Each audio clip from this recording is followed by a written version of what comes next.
Hello everybody. Today we're going to learn about face swapping in Photoshop. So what exactly is face swapping? Well, face swapping is when you take one photo and put their face on another person's body in another photo. These techniques can be used to add people to photos, to help remove people from photos, and so forth. We're going to be learning a few different ways. We're going to learn a destructive editing way, which is against kind of our rules, but I'm still going to show you, and a non-destructive way, which I would like you guys to use for projects and assignments and so forth. So let's go ahead and get started with the non-destructive way. I'm going to go ahead and open my files, and I have a few different celebrities here. I have Amber Heard, and then I have one of Natalie Portman. And I went ahead and chose these two because, well, let's go ahead and arrange our workspace here so you guys can see. You can kind of see that they, for all intents and purposes, are obviously different looking women, but they're in the similar pose. Both of them are not, overly angled in the face. They're not turning sideways or three-quarter views or have any hair in front of their face. And this is what you really need to get this non-destructive editing destructive editing method to work. So let's go ahead and look at the image sizes. Natalie Portman's image size is quite big. You can see it's a very clear picture. And Amber Heard's here is HD, so it's rather big as well. So these are quite big. Now, here are the steps to do the destructive way of editing. Again, this is just to show you kind of the result we're going to get eventually with our adjustment layers and masks and whatnot. I highly do not recommend you do this for your project because you will not get the grade that you think you get. Even if they look very believable, I want to make sure you use masks wisely, and I'll explain why this is destructive in a bit. For this method, what we're going to do is we're going to get our lasso tool, and I'm going to simply draw around Natalie Portman's face here, and I'm using my mouse. I'm not using any fancy tablets or anything like that for this one, just to show you that it can be rough and tumble. And I'm going to go in and kind of avoid that highlight, and I'm going to cut around her face. Now at this point, I'm going to copy that selection and go over here to Amber Heard and paste that selection. Now, when we paste this, we'll have our two layers, and we're kind of done with Natalie Portman, so we can take her out. And the goal now is to match the proportions of the face. Natalie Portman here is a lot larger in the eyes and the mouth right now and the nose than the scale of Amber Heard's picture. So what I'm going to do is I'm going to lower my opacity of Natalie Portman just so I can kind of see a little of both, maybe to 45 to 50%. And then I'm going to use my free transform to go in and scale it to kind of match. And so you can see what I'm doing. I'm going to rotate using free transform. I usually line up the eyes. That tends to work the best in the long run. And you guys will see their noses and mouths at that point usually do line up. What I'm not doing is this. I'm not scaling either way. I'm doing it uniformly by holding down the Alt and Shift key together, and that will grab them together. When I get to where I think it's good, I'm going to raise the opacity, and overall I think that's pretty well done. I'll hit return on my keyboard and assess this picture some more. So what I see right now is there's some areas I still need to erase.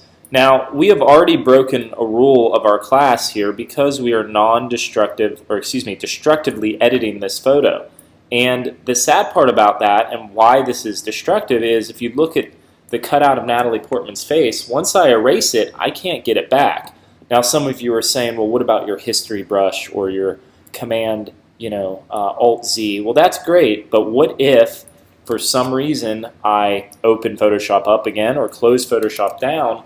What happens then? So we have to really think about opening this file multiple times and having these masks and whatnot accessible. All right.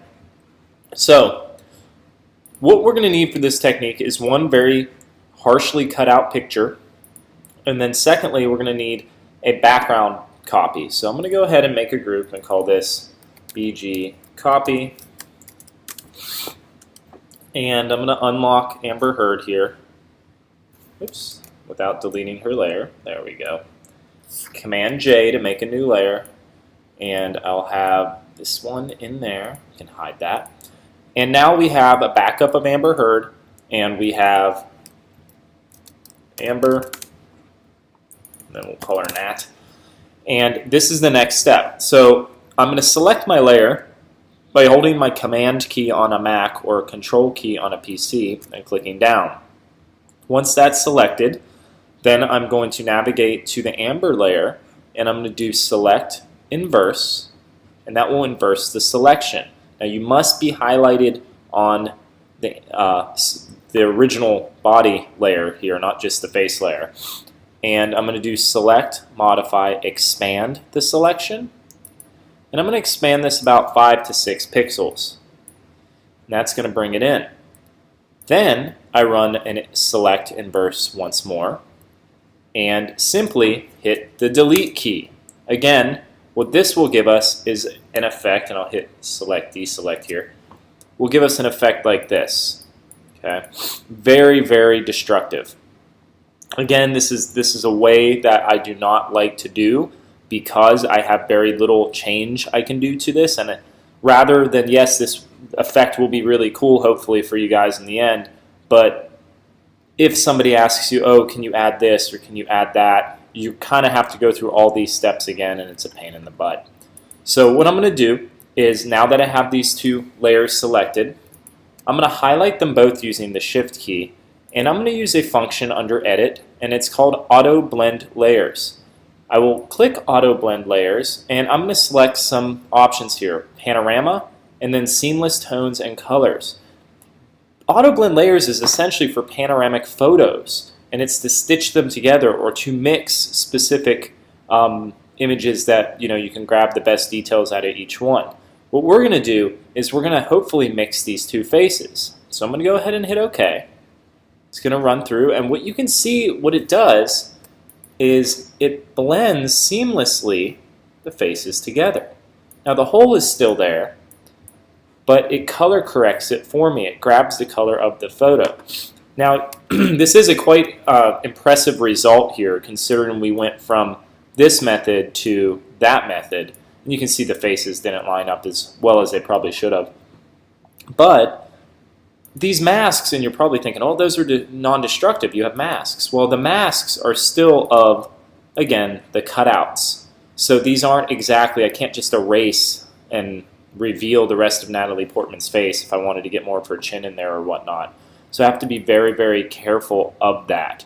So this is a very quick and easy way to get facial blending going. And you still could add, adjustment layers if need be, and maybe a hue and saturation if there's specific parts that you want to, again, adjust. But it does a pretty good job of getting an overall finish ourselves. So that's the destructive way. And the way that I'd hope maybe you would use to give you an idea of what your final result should look like. But if you want a really good grade and something that's above average, you probably want to do it the way I'm going to show you now. So let's go ahead and do that. So we're going to close these down, and we'll open them up again. There we go. Open them both up here. We'll do our arrange to vertical. That one looks good. And I'll kind of zoom out here. And what I'll do is I need to figure out what the larger image was. I believe that was Amber Heard. So I'm going to highlight Natalie Portman here. Command C, paste her. Whoops, I still have that one loaded. There we go. Paste her into Amber Heard's canvas. And I'm going to scale down holding Alt or the Option key and Shift. And it's a very similar process. If I turn down my opacity, what you'll see right away is this. You can see I can kind of start lining it up right away. And this is a really great method. Again, use the eyes, use the facial features themselves. You can get it pretty close. You don't have to get it exact. You see their ears and their face shapes are different because they're different people. But overall, there we go. Get the eyes back in there. Overall, we can get a pretty good look to this. So we just don't want something huge and clunky. All right, and we're going to call this Nat. And we'll unlock our background layer and call this Lady Amber. And we'll put them in a folder and call it Backup Untouched. And we're ready to go. So I'm going to grab my layers, drag them to the new layer bin, and start to play. Alright, so now I'm going to call this masked. The first thing I deal with is masking of the layers. So Amber, I really don't need to touch, but with Natalie, I need to put a mask on her and use some of my paintbrushes to kind of paint away some of her masks. So I'm going to go forth here and I'm going to just get a nice soft paintbrush and I'm going to start with large chunks. And this is really the first test you want to do. So you want to go through and you just want to kind of figure out what parts of the body you want to keep for each character and what other parts you don't want to keep. So again, it's a trial and error. At all the times I turn mine on and off, you see this little area down here? If you can see that real quick. When I turn that on and off, that goes away, and when I paint it, you can see there's actually an area, and it was very kind of hard to see. So you want to be careful of those. And always use a soft brush. You don't want a hard brush, because with soft brushes, what will happen, and let me make the size of my brush smaller here, what will happen is it will actually blend or start to blend for you. So that's a pretty cool kind of effect. And I want to just kind of get in her cheek here and pull some of the hair. Now, notice I didn't go through and try to desperately select all of the hair follicles on Amber Heard and try to match those up. That's just not going to work for me. But if I overpaint like this, I simply can change my brush to white and paint back in Natalie Portman's face to that degree. I couldn't do that with the destructive method that I've done before. So I'm going to go through and I'm going to just match their cheekbones again. This is looking pretty good. Okay, so we still have that kind of different skin tonal range tint, but this is the non-destructive way of doing it.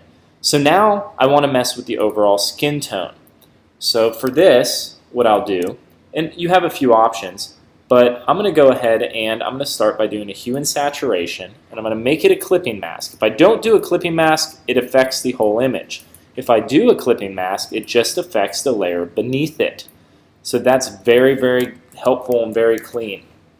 Alright, so what I can do here is now I can go in and I'm going to just adjust the overall look. And I know that she has some yellow, more yellow in her face. I don't want to mess with the eyes terribly. So just a little bit. And you'll see when it clicks in, that's getting pretty good. Okay.